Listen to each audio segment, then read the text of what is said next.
Good evening everybody, how are we all doing? Hope having a good week so far. So today is Tuesday 28th of October 2014 and we are back with Gotham episode 5, isn't it? Was it episode 6? I'm bad. Yeah, episode 6, titled Spirit of the Goat. Now this was quite an interesting episode in that it does involve Bullock. He's quite centered around this episode, and also Edward Nigma. Now, you know how I feel about Nigma. I've already said before in all the other reviews that I've done how I feel that his presence is always just forced. Like, he doesn't really add anything to the episode. It's like he might as well not even be there. But I think this was the first episode where his presence was, needed to the point of where it was understandable that he should be in this episode. There was a moment though where I just felt he was he was trying too hard when he was trying to hit on this one particular woman that he works with. I just thought it was cringeworthy at best. Oh God, why? But there were allusions to who he would become, and we even got a shot of him drinking out of his mug with the question mark on the front of that. So that was interesting. But yeah, this episode is about Bullock chasing down a killer known as pretty much he's nicknamed the Goat, but it's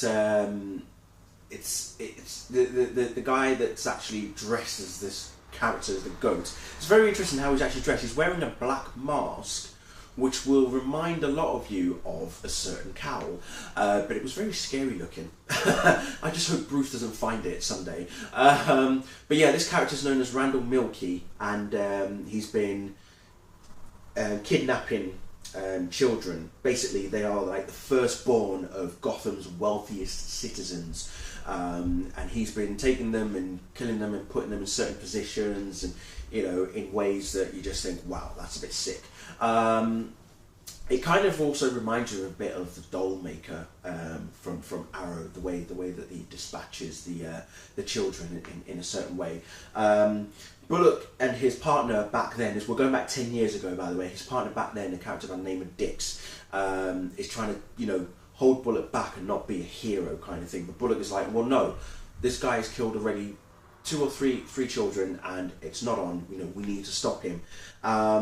They do stop him, but then fast forward 10 years and it looks like the Goat has re-emerged.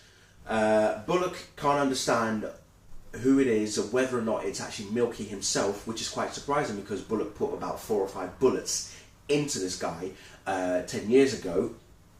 But at the same time, he's starting to realise between him and Gordon that there could well be a copycat. And it's quite surprising because the only way that Bullock can tell if it was a copycat is by a certain method that Milky used 10 years ago, which was then used in the present day. And I'm not going to reveal what the method is because that's going to spoil it for you. But it's quite interesting in that the girl that they find 10 years later, when Bullock and Gordon go to see their parents, the father is really anguished. He's totally, grieving as hell. The mother as well, and they're speaking to this woman who's like a doctor of some sort, and she is she's actually a hypnotherapist of some degree, and it's when she's the one trying to comfort the parents of this of the child that has been killed by the spirit of the Goat, and Bullock notices something about the father. He's clenching his fist, and that comes to play later on in the episode. So I'm not going to get too far into it anyway. But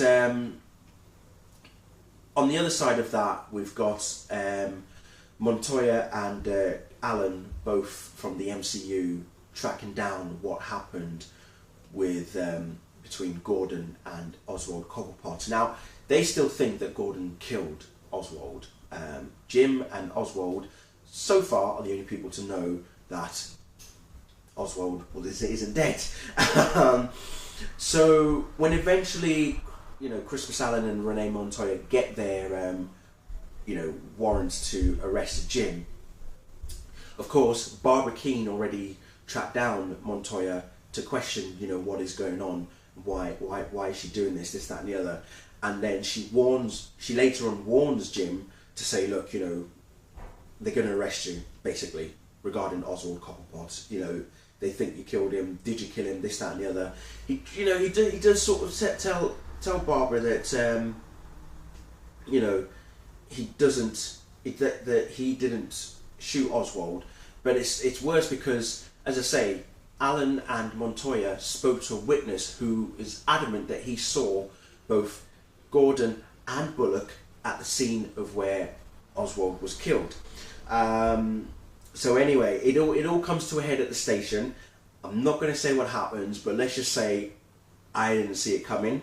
Back to the whole goats storyline. As I say, there was a part in the episode where Bullock noticed the father of the daughter that had been killed was clenching his fist, and it is to do with the hypnotherapist. It's funny how 10 years, such a huge gap, and you get the same exact way, a method of killing these wealthy children. And it worries at one point that even we all thought that maybe Bruce was going to be one of the children to be kidnapped, but even Bruce said to Alfred, well, why should I worry? I've got no parents. What have I got to lose? Why would this person come after me? I've got nothing to give them that they would want to even take from me anymore. So he almost felt a bit, glum, as I would like to call it. He was very lax about the whole thing. He just thought, he's not going to come after me, this, that and the other. Riddler. Let's go back to Enigma quickly, because again, as I said earlier, all the episodes up until now, it's like his presence is just forced. But the girl that he was chatting up, her name is Christine Kringle, go figure, and yet he actually he emphasises about the Kringle side of things, but it's like, okay, what's so interesting about that? Her name's Kringle. Keep moving, keep it going, this, that and the other, blah, blah, blah. But yeah, that was just a side note. Oswald goes back to his mother, Cobblepot. So Carol Kane is back in this episode. She's very happy to see her son, and she's worried about him, and she just wants him to be okay. And Oswald assures her that everything's fine. He has a friend, none other than Jim Gordon himself, and she's basically saying, look, he can't be trusted. And, Oswald's like, no, don't worry about mother. It's fine. He can be trusted. It's all good, kind of thing. So he's just assuring her that everything's fine. But as I say, the ending, oh my god, wow. Next week's episode, which is actually titled Penguin's Umbrella, that's going to be very interesting. So looking forward to that. It's going to come to a head, especially between Maroni and Falcone. Oswald is, I think he's starting to cause a rift between Maroni, Falcone, Fish Mooney, Jim Gordon. He knows what he's doing, but the question is, will he be the one that ends up getting hurt the most? Who knows? We'll see. But anyway, thank you all very much for watching. I'll speak to you all very soon. Bye.